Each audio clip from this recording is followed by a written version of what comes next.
Book of Matthew, chapter 24, starting at verse 21, and it reads, For then shall be great tribulation, such as was not since the beginning of the world to this time, no, nor ever shall be. And except those days shall be shortened, there shall no flesh be saved. But for the elect's sake, those days shall be shortened. I want to give all praise, glory, infinite honor to our power, YAHAWAH, BAHASHAM, YAHAWASHI, BAHASHAM, RAWCHAA, QADASH. Next, double honors to the elders, the bishops, and the apostles of the great millstone who taught me this truth. Peace, salutation, and honors to the hopeful elect that are spread across the four corners of the earth, the men that are preaching this gospel, teaching this gospel in the true doctrine of YAHAWASHI, and all the sincere listeners listening to this gospel, hoping to be delivered. I say shalom to you, and just want to, just hit the record button and bring out a few articles in the world that lines up with biblical prophecy, because we're in some very heavy times. And we go back to the beginning of this chapter when the apostles were asking, when the disciples were asking Yahawashi to give us a sign. They want to know when all these things will happen. All the stuff that was promised, that was foretold to them, that was going to happen in the latter times. And they were all inquiring. And let's go to Matthew 24. This is not going to be a very long epistle. It's going to be very brief through the spirit and power of YAHAWASHI. This is just one of those, just hit the record button. This is the book of Matthew 24 and verse 3. It says, And as he sat upon the Mount of Olives, the disciples came unto him privately, saying, Tell us, when shall these things be? And what shall be the sign of thy coming and of the end of the world? They were all inquired, see. And Yahawashi said unto them, See, Salakia. Let me just go here. And Yahawashi answered and said unto them, Take heed that no man deceive you. For many shall come in my name, saying, I am the Hamashiach, and shall deceive many. And ye shall hear of wars and rumors of wars. See that ye be not troubled, for all these things must come to pass, but the end is not yet. For nation shall rise against nation, and kingdom against kingdom, and there shall be famines, and pestilences, and earthquakes in diverse places. And all these are the beginning of sorrows. And this is the main screen page of the Russian Today News. And if you look around, you read some of these articles, it is just nothing but calamities and woes. And Ezra saw it as well. And Ezra says, let me just go there really quickly. This is the book of 2nd Ezra. I think it's chapter 16 and verse 17. This is the Ezra's. Ezra's was a just man, a member of the elect. He was a prophet. This is 2nd Ezra chapter 16 and verse 17. He says, Woe is me, woe is me. Who will deliver me in those days?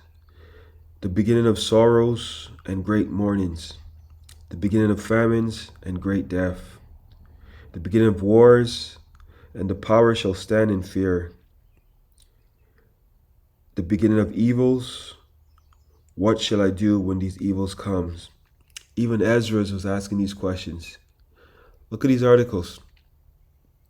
See, let's go to the one here. It says over 150 deleted in catastrophic flooding in African state. See, China accuses USA of violating truce. Ukraine backs, sorry, let me not read that one. It says Ukraine backs controversial autonomy offer by African region, for African region. Let's, Salaki. Man throws Molotov cocktails at pro-Israeli activists in Colorado. Look at this. These are all wars and rumors of wars, uproars of the people. This is one I want to bring up here. Let's see. Russian military strikes Ukrainian drone. Ukrainian draft officers ordered to capture 12 men a day. Let's go into that. It says Ukrainian draft officers ordered to capture 12 men a day. Kiev is struggling with widespread draft invasion amid mobilization campaign. Ukrainian conscription officers have been ordered to bring in 12 new recruits each day and are using aggressive tactics to meet their quotas. Lawmaker Yuri Kamakluks has said. 1 second.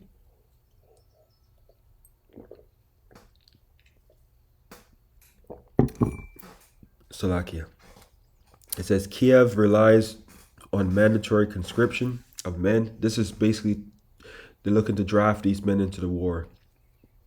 Of men age 25 and older to replenish its armed forces.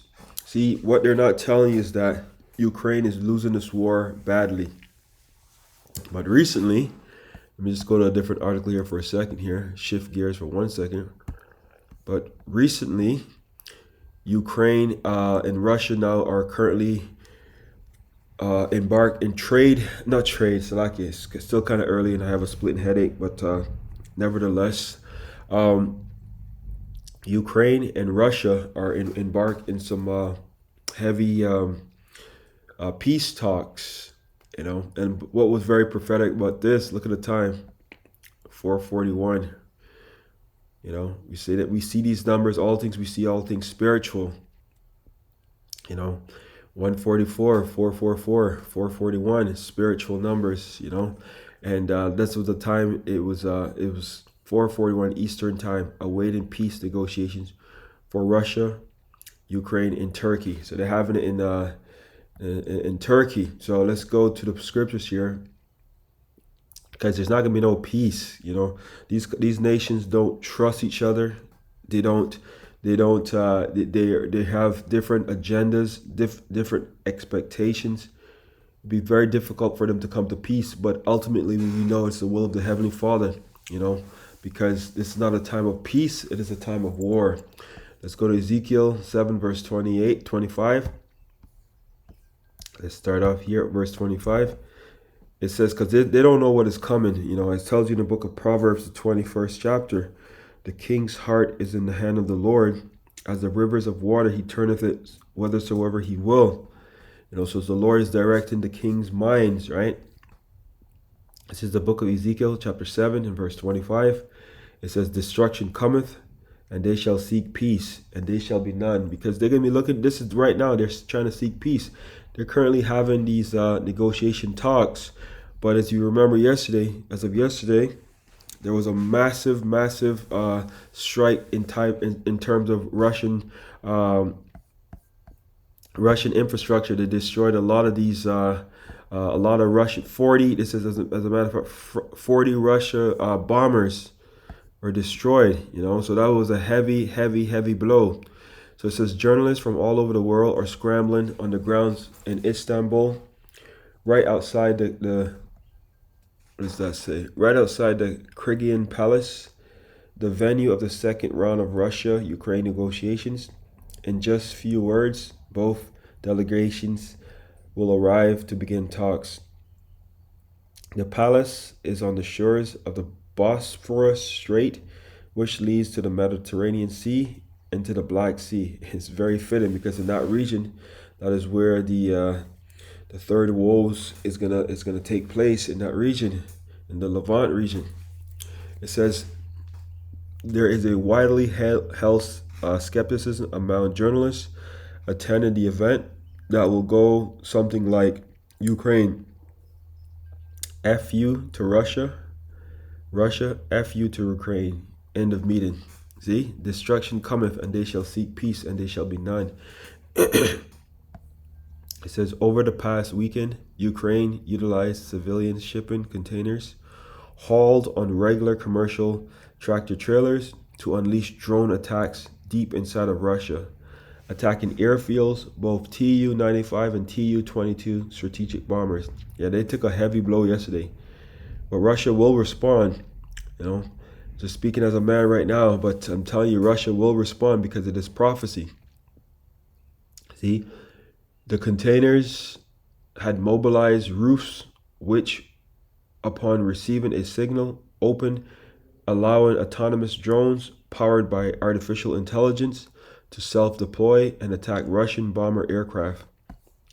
While Ukraine's claim they hit 41 aircrafts at 4 separate bases, a satellite image of the Belaya Air Base in the Irkutsk region, which was attacked yesterday by Ukrainian drones, have been published.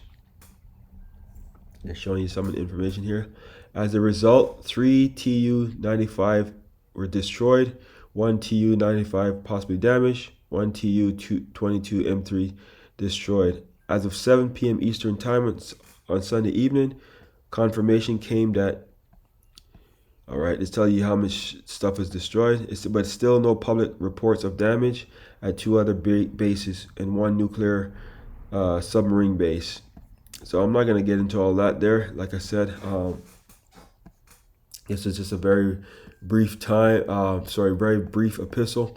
This is let's go into how to turn it right here for a second. I want to see something. So it was another article here that was from yesterday. So see all about peace talks here. Let's see this. Russia nuclear's parity with the United States, severely threatened by U.S. proxy drone strikes today. Yeah, see, so once again, Ukraine doesn't do anything except with the go-ahead from Washington, U.S. It says the Russian Federation has concluded that today's drone strikes by the United States, NATO proxy Ukraine, has severely threatened Russian nuclear parity with the United States. See, destruction cometh, because they're going to respond, and they shall seek peace, and they shall be none. It says, the attack by the U.S. proxy Ukraine makes Russia more vulnerable to a U.S. nuclear attack. Then that's prophecy right there, because let's go to the book of, this is the book of Isaiah. That was very prophetic. What we read there. What am I looking at? Oh, losing my mind here for a sec. So like Isaiah chapter 13 and verse 17. See, that was very prophetic what we just read. The Lord is this is the will of the Heavenly Father. He gets all the glory, all honor, all glory to YAHAWASHI. It says, behold, this is Isaiah 13 and verse 17. It says, behold, I will stir up the Medes against them, which shall not regard silver. As for the gold, they shall not delight in them. And the Medes is what? The Russians, right? This is talking about against America. See? So it says, where were we? Sorry, Salakia. Just lost my train of thought again. Okay, 1 second. Okay, these are, they were using, here we go. The Russian Federation has concluded today's drone attack by United States and NATO proxy Ukraine has severely threatened the Russian nuclear party with the United States. So they are basically talking about peace publicly, but yet they're using their equipment and their proxies to attack the Russians. So this is a huge blow You know, so what we are about to embark in, 'cause this is gonna cause all types of issues across the world, which is prophecy, because it's gonna lead to what? Wars, famines, pestilence, diseases, all these things, as it tells you, because the time that we're embarking, the children of Israel, the true children of Israel, the 12 tribes that are scattered to the four corners of the earth, will need very high spiritual powers. Will need the help of YAHAWASHI. It will be a very Salaki spoke on the term. It will be need some spiritual intervention. That's what I was trying to say, because what is the time that we're embarking in has never seen on the face of this earth. You think of all the times that have ever happened in this earth, all the calamities that ever happened, it would pale in comparison to what is coming on this earth. This is the book of Daniel, chapter 12, and verse 1, and we'll close it out. It says, "And at that time shall Michael stand up, the great prince, which standeth for the children of thy people." This is talking about Michael the archangel. See, this is this high spiritual intervention right here. "And they shall be and there shall be a time of trouble, such as never was since there was a nation, even to the same time. And at that time thy people shall be delivered." Because this is all into Jacob's trouble. "And every one that should be found written in the book," and that's the elect. I want to give all praise, all glory, infinite honor to our power, Yahawah, BAHASHAM, YAHAWASHI, BAHASHAM, RAWCHAA QADASH. I hope that you've been edified. And Salakia for the long-winded stuff, but I want to give all praises, glory, infinite honor to Yahweh Bashem Yoshai. For give me the spirit to endure. The water Yahweh Bashem Yoshai. Shalom.